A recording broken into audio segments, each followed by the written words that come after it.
नमस्कार दोस्तों। एजुकेशन 790 से मैं सुरेश।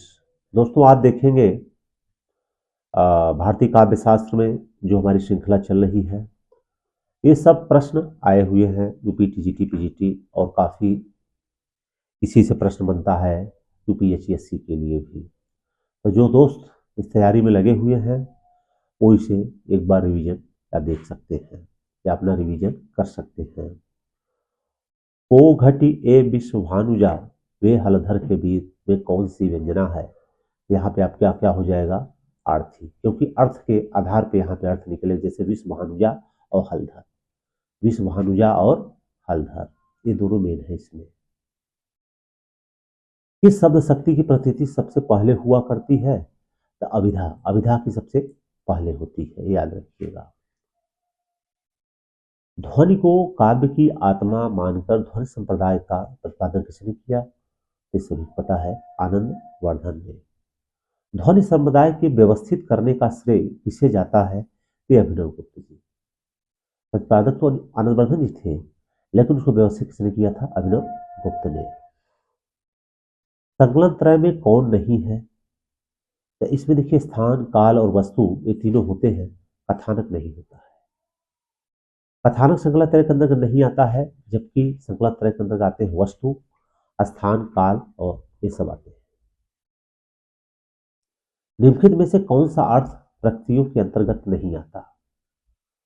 अर्थ प्रकृतियों के अंतर्गत नहीं आता है तो कार्य, प्रकृति, पताका ये तीनों अंतर्गत नहीं आता है, पूछ रहा है। तो इसमें देखिए कार्य, प्रकृति और विषादांत। तो इसमें देखिए जो इसका राइट आंसर होगा ये होगा विषादांत। कौन सा होगा? विषादांत। नाटक में फल रूप प्रयोजन की सिद्धि के लिए मिलकर व्यापार में अनेक अवान्तर घटनाएं अर्थ प्रकृति कहलाती हैं कि 5 संख्या बीज, बिंदु, पताका, प्रकृति और कार्य। जो विषादांत अर्थ प्रकृतियों के अंतर्गत नहीं आता है वह हो जाएगा ये विषादांत। इसको अमेंड कर लीजिएगा, यहाँ गलती से बी बन गया है, ए डी हो जाएगा। क्या हो जाएगा? यहाँ डी हो जाएगा। इसका राइट आंसर हो जाएगा, क्योंकि अगर आप पढ़े हुए नाटक में तो ये चीजें होती हैं, बीज, बिंदु, पताका, प्रकृति और कार्य। बीज, बिंदु, पताका, प्रकृति और कार्य। विषादांत नहीं है, विषादांत इसमें नहीं है, तो ये थोड़ा गलत है यहाँ पे, इसको आप सही कर लीजिएगा। विभाव, अनुभाव और व्यभिचारी भावों के संयोग से रस की निष्पत्ति यह कथन किसका है? यह है भरत मुनि जी का। इनमें से कौन नाट्य विधियों के अंतर्गत नहीं आता है? तो इसमें सात्विकी नहीं आता है, सात्विकी नहीं आता है। अगला देखिए, रमणीयार्थ प्रतिपादक शब्दम काव्यम ते जगन्नाथ का है, देख चुके हैं हम सब। शब्दार्थों सहितम काव्यम यह भामह का है। किसका है? भामह का है। और विश्वनाथ का प्रमुख ग्रंथ कौन था? साहित्य दर्पण है। श्रृंगार रस की दृष्टि से कृष्ण किस प्रकार के नायक है? ये बहुत इंपॉर्टेंट है, यह दक्षिण नायक आया हुआ था। ये प्रश्न कई बार ये पूछा जा चुका है। तो श्रृंगार रस दृष्टि से किस किस प्रकार के नायक है? यह दक्षिण नायक है। अब इसमें देखिए कुछ लिखा हुआ है, श्रृंगार रस की दृष्टि से नायक 4 प्रकार के होते हैं, दक्षिण, अनुकूल, शठ और धीष्ट। इसमें श्री कृष्ण दक्षिण प्रकार के नायक हैं। दक्षिण नायक एक से अधिक पत्नी वाला होता है। देखिए यहाँ कह रहे हैं दक्षिण नायक एक से अधिक पत्नी वाला होता तो अवश्य है, किंतु वह प्रधान महिषी का सर्वाधिक ध्यान रखता है। सभी नायिकाओं के प्रति उसका व्यवहार सरल, भद्र व सदैव होता है। वह एक साथ सबको प्रसन्न रख सकता है। अनुकूल नायक सदैव एक ही नायिका में अनुरक्त रहता है। सठ नायक अन्य नायिकाओं से प्रेम अवश्य करता है, किंतु प्रकट में नहीं। धृष्ट नायक यह स्पष्ट है रूप से दुराचरण करता है और निर्लज होता है। तो आप यहाँ याद रखिएगा, जो 4 प्रकार के नायकों का वर्णन किया गया है, दक्षिण, अनुकूल, शठ और धृष्ट। तो देखिए इसमें दक्षिण, अनुकूल तो फिर ठीक है, लेकिन शठ और धृष्ट सबसे बेकार होते हैं। भरत मुनि ने गुणों की संख्या कितनी बताई है? ये हम सब पढ़ चुके कितने? 10। एक बार ये जरूर याद कर लो, कई बार पूछ लेता है। तो श्लेष, प्रसाद, समता, समाध, माधुर्य, ओज, पद, सौकुमार, अर्थ, व्यक्ति, गारता और कांति। निम्नलिखित में से कौन सा अर्थोपक्षेपक नहीं है? तो फिर देखिए आया हुआ है, तो इसका नहीं है तो क्या हो जाएगा? नियताप्ति। बाकी देखिए चूलिका, प्रवेशक विस्कंभक। ठीक है, तो इसमें हो जाएगा प्रवेशक, फिर चूलिका, इसके बाद विस्कंभक। जो सीक्वेंस से लगाएंगे तो पहले प्रवेशक, फिर चूलिका, फिर विस्कंभक। लेकिन इसमें पूछ रहा नहीं है तो यह नेताप्ति हो जाएगा। आनंद वर्धन का संबंध इनमें से किससे है? हम सब पढ़ चुके हैं कि किससे है? ध्वनि से। किससे है? ध्वनि से। विशेष रूप से जो भावों को प्रकट करते हैं उन्हें क्या कहते हैं? यह हो जाता है विभाव, विशेष भाव, विभाव। अगला फिर देखिए, निम्नलिखित में से धीरोधत्त नायक कौन है? यहां पे हो जाएंगे भीमसेन। नायक के भी चार प्रकार होते हैं, देखिए धीरोदात्त, धीर ललित, धीर प्रशांत और धीरोधत्त। तो धीरोधत्त यह मायावी, उग्र, चपल, अहंकार और दर्प से पूर्ण तथा आत्मश्लाघी होता है।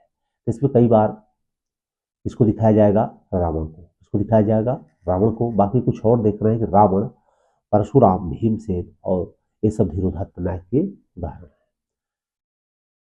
जैसे धीरोदात्त किसके हो जाएंगे? श्री राम, और धीर ललित के Shri Krishna.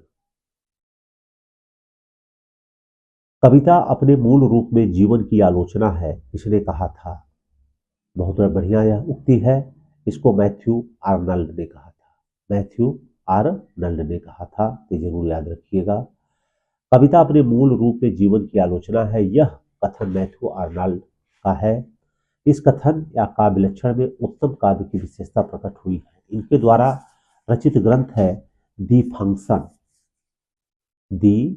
Function of criticism at the present time. ये जरूर याद रखिएगा, the function of criticism at the present time. आगे देखिए, काव्य शोभाकारान धर्मान अलंकारान प्रचस्ते, इस किसने कहा है? यह हो जाएगा दंडी ने। सुरति से आशय है आनंद का अनुभव, आनंद का अनुभव। और कई बार श्रुति का स्मृति से भी हो जाता है। इससे हो जाता है स्मृति से, याद आने पर भी होता है, लेकिन यहाँ जो लिखा गया है वह आनंद का अनुभव हो जाएगा। नाट्यशास्त्र की दृष्टि से नाटक का तत्व है, तो उपरोक्त सभी हो जाएंगे। राइट आंसर अभिनेता भी होगा, कथा वस्तु भी होगा, रस भी होगा। इनमें से इस विद्वान का कोई भी ग्रंथ उपलब्ध नहीं है, तो किसका नहीं है कोई ग्रंथ? भट्टलोलट जी का। इन्होंने केवल बस एक उत्पत्तिवाद के बारे में बताया था, या आरोपवाद जिसके इनके व्याख्या का नाम है। बाकी इन्होंने कोई ग्रंथ नहीं लिखा था। रस गंगाधर किसकी रचना है? कई बार आया हुआ है, तो पंडित जगन्नाथ जी की है।